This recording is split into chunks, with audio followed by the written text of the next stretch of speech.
Hello everyone, आज हम लोग बात करने वाले हैं इमोशनल शॉक की या फिज़िकल शॉक की।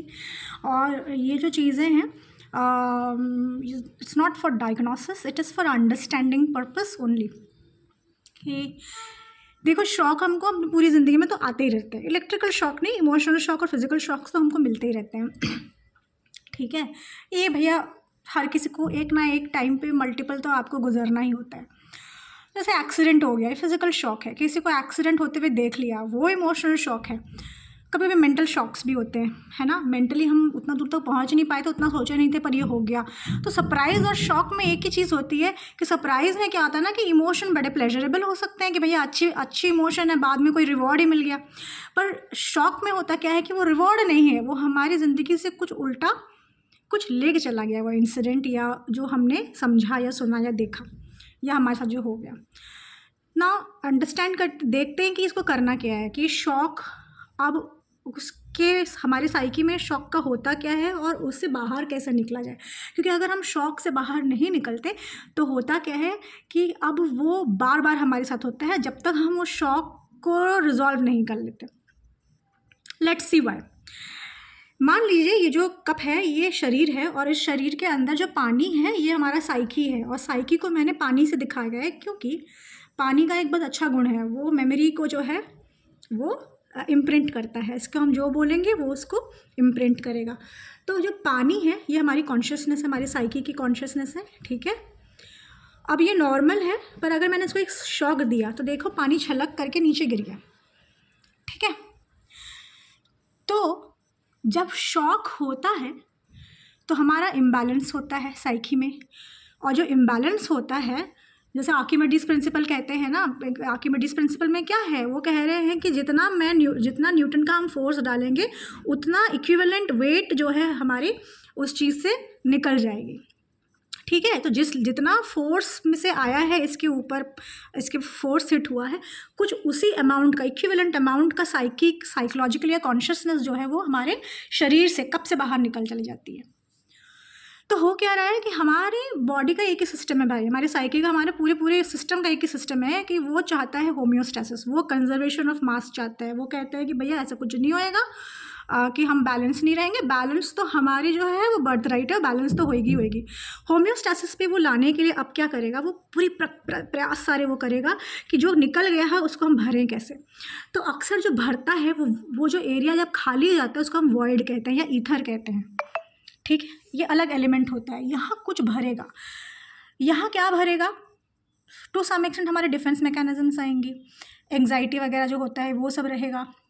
किसी और के इमोशन को, किसी और के अंडरस्टैंडिंग को हम यहाँ रखना शुरू कर देते हैं। Air element understanding and emotions are water element and air element is thought. तो हम थॉट भी लेकर के उस जगह को भरने की कोशिश कर सकते हैं। कभी कभी जगह को भरने के लिए हम लोग एडिक्शंस का यूज़ करते हैं, है ना। बहुत नेट ब्राउज करना, नेटफ्लिक्स ज़्यादा देखना, अल्कोहलिज्म, ये सारी चीज़ें जो वॉइड है उसको हम भरते हैं। होता क्या है प्रॉब्लम, जब इमोशनल शॉक्स होता है तो साइकोलॉजी हमें ये कहता है कि भैया ये तो सिस्टम का प्रॉब्लम है और ये सिस्टम ही उसको सॉल्व करेगा, हम तो कुछ नहीं कर सकते। इन द सेंस हम टेक्निक डाल सकते हैं प्रोसेसिंग के, पर वो कब तक होएगा। जैसे कोई पूछता है ना कि मैडम ये हमारे साथ तो ये हो गया, हमको ठीक होने में कितना वक्त लगेगा, तो ये गड़बड़ बात है। हम बोल ही नहीं सकते ना, आपकी साइकी का क्या सिस्टम है हम नहीं बता सकते, पर हाँ वो आप कैसे प्रोसेस करोगे, आपकी क्या रेट ऑफ प्रोसेसिंग है, आप कहाँ रुकते हो, कहाँ आप काम करते हो, उस पर डिपेंड करता है। तो हर किसी की साइकी का अपना एक रेजोल्यूशन का तरीका होता है। सेम दो लोगों का ब्रेकअप हुआ है, दोनों को हम सेम टेक्निक नहीं बताते। दो लोगों का एक्सीडेंट हुआ है, सेम जगह पे एक्सीडेंट हुआ है, फिजिकल है, ठीक है, तो भैया हम सेम चीज़ें नहीं बताएंगे।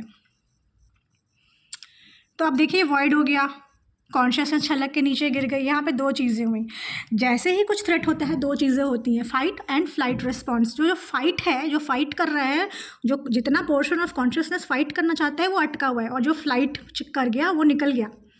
ठीक है, तो शॉक में आप खुद को प्रिजर्व करोगे हमेशा, ये इम्पॉसिबल है, because our body is hard wired to either activate fight or flight or both. या कभी कभी फ्रीज भी होता है, हम फ्रीज हो जाते हैं ना, जैसे ट्रेन आ रही होती है, हम कहते हैं ना यार हट, यार वहाँ से हट, वो हटते नहीं क्योंकि वो फ्रीज मोड में, तो वो फ्रोजन हो जाते हैं। अच्छा, अब इसका ये दिखता कैसे है लाइफ में है ना, इसका इम्पैक्ट हमें कैसे पता चलेगा कि हम लोग का भी इमोशनल शॉक हुआ है, छोटे से बड़ा। तो मान लीजिए जब ये हिट हुआ है और ये जो छलक के जो पानी निकल गया, वो जो फ्लाइट मोड पे था वो अब वहाँ पे वो कहीं घूम रहा है, और जो वॉइड है वहाँ पे कुछ और आके बैठेगा। तो इस वॉइड में कोई भी तरह का एडिक्शन हो सकता है, ठीक है। किसी भी तरह का कन्फ्यूजन भी शॉक को बताता है। हम शॉक में बड़े कन्फ्यूज हो सकते हैं। फ्रीज मोड में क्या होता है, वो भी कन्फ्यूजन होता है। तो आपको बहुत टाइम तक अगर कन्फ्यूजन रहता है तो हो सकता है आपको इमोशनल शॉक हुआ है। अब जब वो पानी नीचे गिर गया है, वो क्या करता है, अब उसी जगह में रह गया। मान लीजिए ये पानी गिर गया, मैंने उसको पोछा वोछा नहीं, 4-6 दिन तक मेरे पास कप में नया पानी भी आ चुका है, तो होगा क्या, ये पानी वहीं गिरा हुआ है।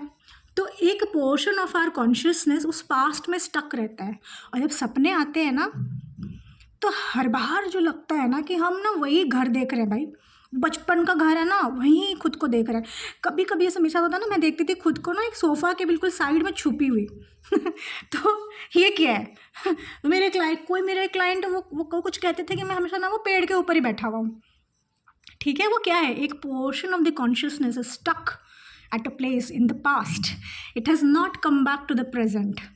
तो वही है, वो सपने में दिखेगा, आंखों में फ्लैश कर जाएगा वो सारी चीज़ें।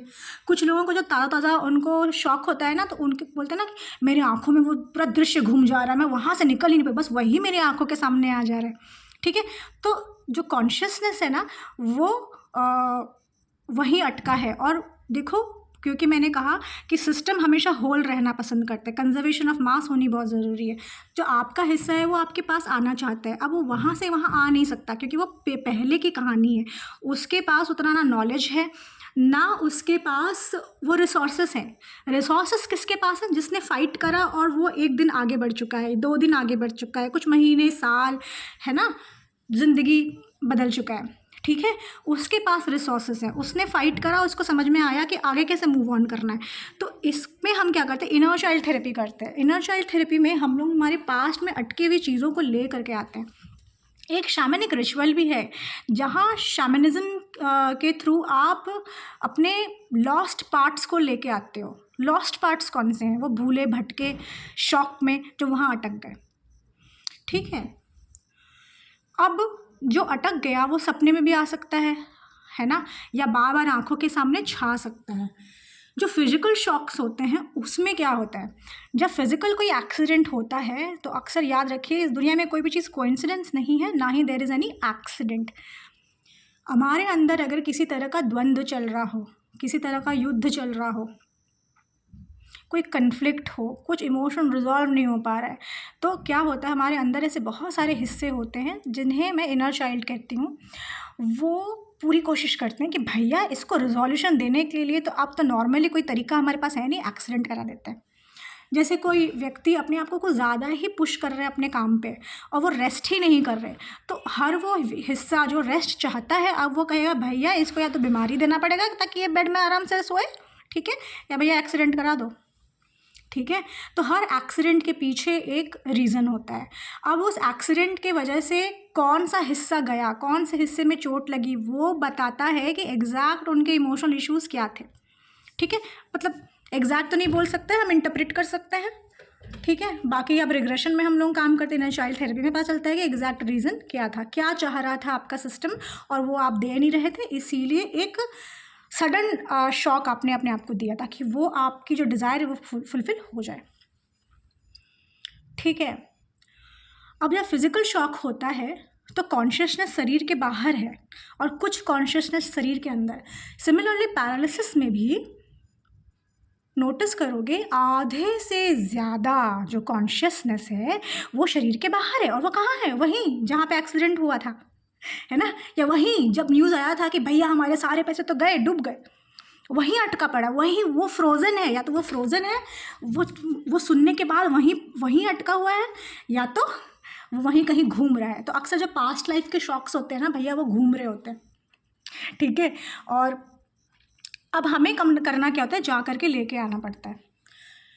तो लेट्स टेस्ट कि कैसे पता चलेगा, कि भैया हम लोगों को शॉक हुआ है, हमारे जो कॉन्शियसनेस अभी तक आई नहीं है। देखो कॉन्शियसनेस तो वापस आएगी, पर वो उसको कितना टाइम लगेगा ये कोई बता नहीं सकता। तेरा टेक्निक्स जिसकी वजह से आप उनको वहाँ से लेके आ सकते हो, वो तुरंत जो टेक्निक्स होते हैं वो तुरंत लेके आ सकते हैं। क्योंकि अभी तो मैं आपको वो टेक्निक सिखा नहीं रही, पर एक चीज़ मैं आपको बता सकती हूँ, how to cross check that full of your consciousness is within your body. So what I want you to do कि आप एक काम करें, गहरी से सांस लीजिए।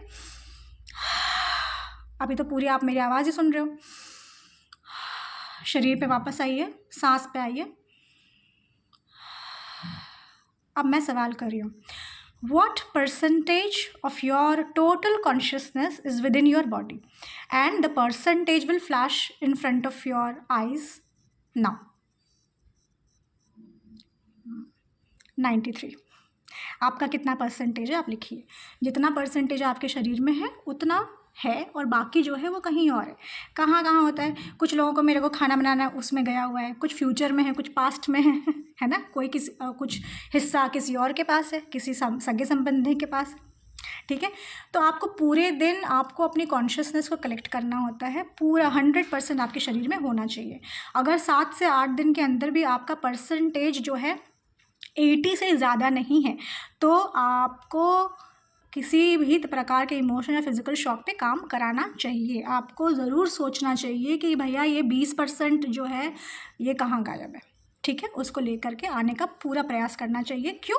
क्योंकि एक बार वो जगह अगर कॉन्शियसनेस बाहर है, उस कॉन्शियसनेस को लेके वापस आने की प्रयास में आप खुद को और शॉक देते हो, सेम जगह चोट करते हो, ताकि आपकी कॉन्शियसनेस वहाँ से यहाँ आ जाए।